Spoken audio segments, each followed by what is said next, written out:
നമുക്കിന്ന് താരനും അതിൻ്റെ ആയുർവേദ പരിഹാരത്തിനെയും കുറിച്ച് അറിയാം. ഒരു നല്ലൊരു ശതമാനം ആൾക്കാരെയും അലട്ടുന്നൊരു പ്രശ്നമാണ് താരൻ. പ്രധാനമായും താരൻ എന്ന് പറയുന്നത് തലയോട്ടിയിൽ ശുചിത്വക്കുറവ് കൊണ്ടും മുടികളുടെ ശുചിത്വക്കുറവ് കൊണ്ടും സംഭവിക്കുന്നതാണ്.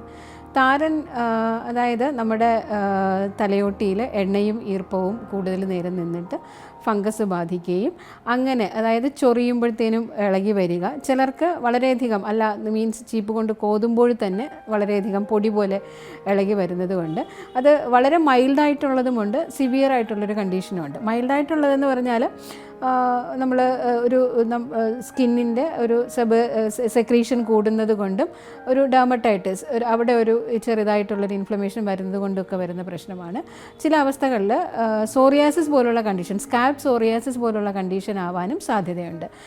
പ്രധാനമായും നമ്മൾ താരൻ്റെ ചികിത്സയിൽ ശ്രദ്ധിക്കാനുള്ളതെന്ന് പറഞ്ഞാൽ അത് നിദാന പരിവർജനം എന്ന് പറയും. അതായത് കാരണം ഒഴിവാക്കുക എന്നുള്ളതാണ്. കൃത്യമായ ശുചിത്വശീലങ്ങൾ, ദിവസവും തല കഴുകി വൃത്തിയാക്കി സൂക്ഷിക്കുക. ഈ ഒരു താരൻ എന്ന് പറയുന്ന ഒരു അവസ്ഥയുടെ പ്രത്യേകത എന്ന് പറഞ്ഞാൽ വളരെ ചെറുതായി തന്നെ കുറച്ചുണ്ടെങ്കിലും പെട്ടെന്ന് നമുക്ക് കൂടാൻ സാധ്യതയുണ്ട്. ഇപ്പോൾ ചികിത്സയിലും അത് മുഴുവനും മാറിയില്ല എങ്കിൽ വീണ്ടും ബാധിക്കാനും സാധ്യതയുണ്ട്.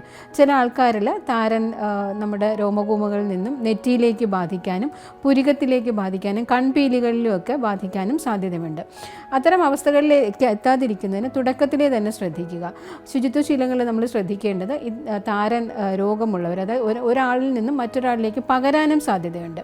പ്രത്യേകം തൂവാല ഉപയോഗിക്കുക, ടവൽ ഉപയോഗിക്കുക, സോപ്പ്, അതുപോലെ തന്നെ ക്ലീൻ ചെയ്യാൻ ഉപയോഗിക്കുന്ന വസ്തുക്കളൊക്കെ തന്നെ പ്രത്യേകം തന്നെ ഉപയോഗിക്കുക. അതുപോലെ നമ്മൾ ഉപയോഗിക്കുന്ന തലയിൽ ഉപയോഗിക്കുന്ന എണ്ണകൾ, തലയിൽ ഉപയോഗിക്കുന്ന ഔഷധങ്ങൾ വളരെ മൈൽഡായിരിക്കാനും ശ്രദ്ധിക്കുക. കാരണം തലയോട്ടിയിൽ സ്കിന്ന് ഇളകി പോവുകയും സ്കിന്നിന് ഇൻഫ്ലമേഷൻ വരുന്നത് കൊണ്ടും നമ്മൾ വളരെയധികം തീവ്രമായ രാസഘടകങ്ങളുള്ള ക്ലെൻസേഴ്സ് ഉപയോഗിക്കുകയാണെങ്കിൽ അത് വീണ്ടും ഇൻഫ്ലമേഷനും നീർവാർച്ചയൊക്കെ ഉണ്ടാക്കാൻ സാധ്യതയുണ്ട്. ചീപ്പ് ഷെയർ ചെയ്യാതിരിക്കാനും ശ്രദ്ധിക്കേണ്ടതാണ്. ആയുർവേദത്തിൽ താരൻ പോലുള്ള കണ്ടീഷൻസ് പലർക്കും പല തെറ്റിദ്ധാരണയുമുണ്ട്. ചില എണ്ണകൾ സ്ഥിരം തേച്ചാൽ താരൻ മാറിപ്പോകുമെന്ന്. താരൻ്റെ ഓരോ അവസ്ഥ അനുസരിച്ചാണ് ചികിത്സ. എല്ലാ താരനിലും തുടക്കത്തിലെ എണ്ണ തേക്കുകയല്ല ചെയ്യേണ്ടത്. ഔഷധങ്ങൾ കൊണ്ട്, അതായത് പലപ്പോഴും തീവ്രമായി വരികയാണെങ്കിൽ മുടി മുഴുവനും മാറ്റിയിട്ട് ഏലാദിഗണം പോലുള്ള ഔഷധങ്ങൾ മോരിലോ യുക്തമായ ഒരു അനുപാനം ഉപയോഗിക്കും. നമ്മൾ മോരിലോ അല്ലെങ്കിൽ റോസ് വാട്ടറിലോ മിക്സ് ചെയ്ത് നന്നായിട്ട് തല തേച്ച് കഴുകുന്നത് നല്ലതായിരിക്കും. മുത്തങ്ങയും നെല്ലിക്കയും മാത്രം മോരിലിട്ട് വെച്ചിരുന്നിട്ട് ആ മോര് കൊണ്ട് തല കഴുകുന്നതും താരൻ്റെ അണുബാധ കുറയ്ക്കുന്നതിനും കൂടുതൽ താരൻ സ്പ്രെഡ് ചെയ്യാതിരിക്കുന്നതിനും സഹായിക്കും. പിന്നീട് ശ്രദ്ധിക്കാനുള്ളത് സ്ഥിരമായി താരന് വേണ്ടിയിട്ട് ഏലാദികേരം, ദുർദൂരപത്രാദികേരം എന്നുള്ള ഔഷധങ്ങളാണ് ആയുർവേദത്തിൽ ഉപയോഗിക്കുന്നത്. ദുർദൂരം എന്ന് പറഞ്ഞാൽ അത് ഉമ്മത്താണ്. അത് ഉപയോഗിക്കുമ്പോൾ നമ്മൾ ശ്രദ്ധിക്കാനുള്ളത് വളരെ തീക്ഷ്ണമാണ് ഉമ്മത്ത്. അത് കണ്ണിൻ്റെ ആരോഗ്യത്തിന് അധികം നല്ലതല്ല. അതുകൊണ്ട് ഒരാൾക്ക് താരന് വേണ്ടിയിട്ട് ദുർദൂരപത്രാദികേരം നിർദ്ദേശിച്ചിട്ടുണ്ടെങ്കിൽ അത് തന്നെ ഡോക്ടറിൻ്റെ നിർദ്ദേശം ഇല്ലാതെ മറ്റൊരാൾ ഉപയോഗിക്കുന്നത് ശരിയായിരിക്കില്ല. കാരണം ഇത്തരം ഔഷധങ്ങൾ ദുർദൂരപത്രാദിയും ഏലാദികേരവും ഒക്കെ ദീർഘനാൾ ഉപയോഗിക്കുന്നത് കണ്ണിൻ്റെ ആരോഗ്യത്തിന് ഹാനികരമാണ്. അതുകൊണ്ട് ഒരു കൃത്യ കാലയളവിൽ മാത്രമേ ഇത്തരം എണ്ണ ഉപയോഗിക്കാൻ പാടുള്ളൂ. അത് കഴിഞ്ഞിട്ട് ഡോക്ടറുടെ നിർദ്ദേശപ്രകാരം മാറ്റുകയും വേണം. തീവ്രമായ രീതിയിൽ താരനും മുടികൊഴിച്ചിലും കാരണമാവുകയാണെങ്കിൽ അതിന് നമ്മുടെ ആഹാര രീതിയിലും വ്യതിയാനങ്ങൾ വരുത്തേണ്ടതുണ്ട്.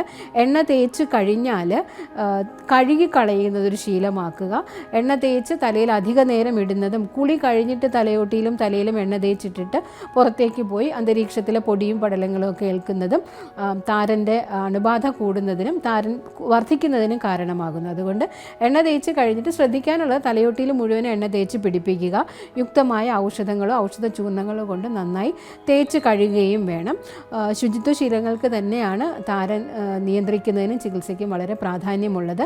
പിന്നെ ശ്രദ്ധിക്കാനുള്ള കാര്യം എന്ന് പറഞ്ഞാൽ താരൻ നമ്മൾ പറയും വേരോടെ മാറിയില്ല എങ്കിൽ വളരെ കുറച്ചെങ്കിലും ബാക്കിയുണ്ടെങ്കിൽ വീണ്ടും വരാൻ സാധ്യതയുണ്ട്. അപ്പം ദീർഘനാൾ ചിലർക്ക് ഔഷധങ്ങൾ പുറമേ പുരട്ടേണ്ടിയും ഉള്ളിൽ കഴിക്കേണ്ടിയും വരാറുണ്ട്. അത്തരം അവസ്ഥകളിൽ ഡോക്ടറുടെ നിർദ്ദേശപ്രകാരം തന്നെ തലയോട്ടിയിൽ എണ്ണ തേക്കുകയും തല കഴുകുന്നതിന് വേണ്ടിയിട്ടുള്ള കൃത്യമായ ഔഷധങ്ങൾ ഉപയോഗിക്കുകയും വേണ്ടതാണ്. മുടി കൊഴിച്ചിലേക്ക് എത്താതെ തുടക്കത്തിലേ തന്നെ ചികിത്സിച്ച് ശുചിത്വശീലങ്ങളും കൃത്യമാക്കുകയാണെങ്കിൽ താരൻ തീർച്ചയായും നമുക്ക് നന്നായി നിയന്ത്രിക്കാൻ പറ്റുന്നൊരു രോഗാവസ്ഥയാണ്. ഏവർക്കും ഒരു നല്ല ദിവസം ആശംസിക്കുന്നു.